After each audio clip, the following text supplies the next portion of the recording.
जय Shri Mahakal Harihar. B observe and get the real. अर्थात observe करते रहें, ऑब्जर्व में होइए अपने सेंसस के द्वारा. अपने 5 सेंसस आँख, कान, नाक, जीभ और टच एनर्जी, स्किन के द्वारा, स्पर्श के द्वारा, ये सेंसर्स हैं. इन सेंसर्स के द्वारा आप ऑब्जर्व कर सकते हैं और ऑब्जर्व से सिर्फ सूचना मिलती है. क्या मिलती है? सिर्फ सूचनाएं, सिर्फ इंफॉर्मेशन मिलती है. मानव अपनी आंखों से, अपने कानों से, अपने नाक से, अपने मुंह से, अपने स्किन से, त्वचा से जो भी तरंगों में के साथ संपर्क में आता है, उससे सिर्फ सूचना आती है. क्या आती है? इंफॉर्मेशन.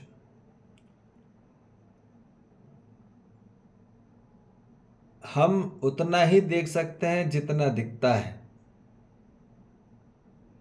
इस सेंसस के द्वारा. ठीक है, पर आंतरिक में क्या चल रहा है, डीपली में एंड हाई डेप्थ में, आंतरिक में कितना अणु लेवल पे काम चल रहा है, ये देखना बहुत अनिवार्य है. और इसको देखने के लिए सेंसस सिर्फ माध्यम है. क्या है? अंदर में जो दृष्टा बैठा है, ठीक है, जो देख रहा है, वो लाइफ फोर्स है, वो जीवन ऊर्जा है, जिससे रियलाइजेशन होता है. और ऑब्जर्वेशन सेंसस के द्वारा होता है.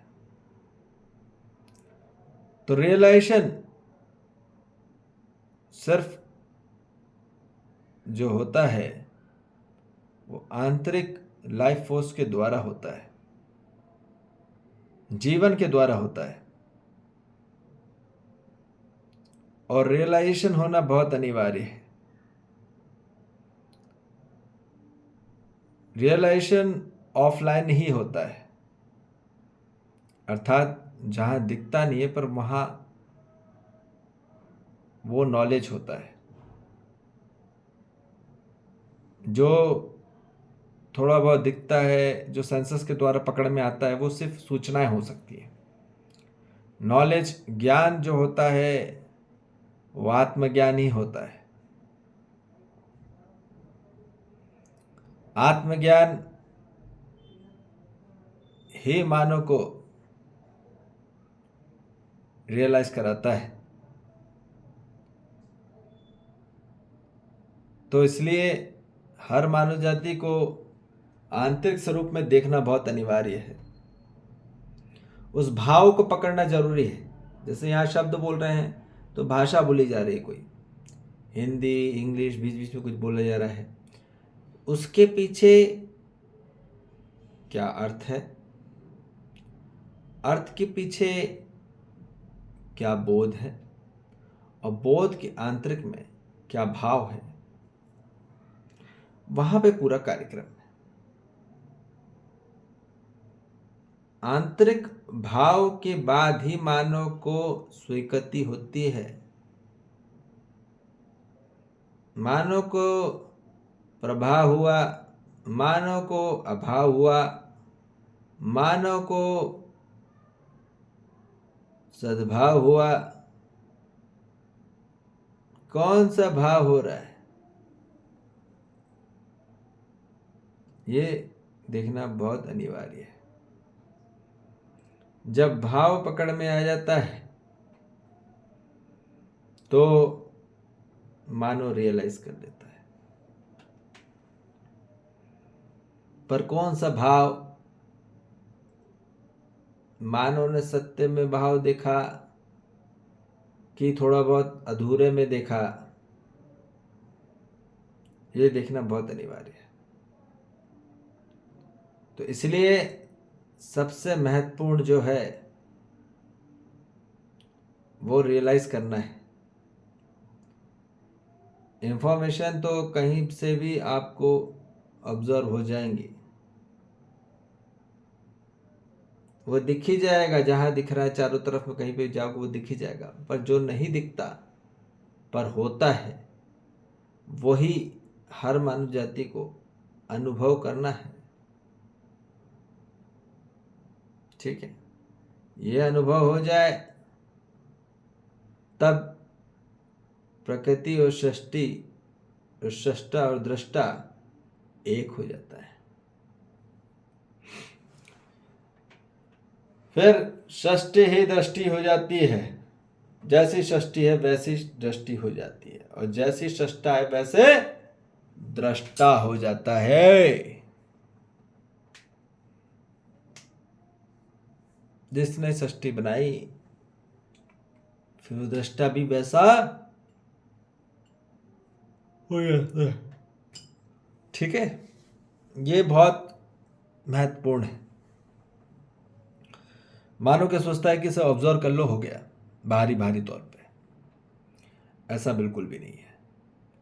बाहरी तौर पे ऑब्जर्व करने से आप सिर्फ शरीर और रूप में, फॉर्म पे, साइज पे, शेप पे, कलर पे, है ना, उसकी परिस्थिति पे, उसकी कंडीशन पे, उसके सिचुएशंस पे, उसके आउटर पेरिफेरी पे आप देख पाएंगे। ठीक है, परंतु आंतरिक में, इनर कोर स्टेट में क्या घटित हो रहा है, ये सिर्फ रियलाइज करके कर सकते हैं। अनुभूति के बाद ही कर सकते हैं, और अनुभूति होगी सिर्फ ज्ञान के द्वारा। और ज्ञान आता भी है तो अनुभूति के द्वारा। आंतरिक आत्मज्ञान जो आता है वो अनुभूति के बाद ही होता है। ठीक है, और जैसे किसी ने अनुभव कर लिया और अपना ज्ञान बता रहा है तो उससे भी रियलाइज करा जा सकता है। ठीक है, अनुभूति से आत्मज्ञान होगा, आत्मज्ञान से भी अनुभूति की ओर बढ़ेगा मानव। ठीक है, और यही होना है हर मानव जाति को।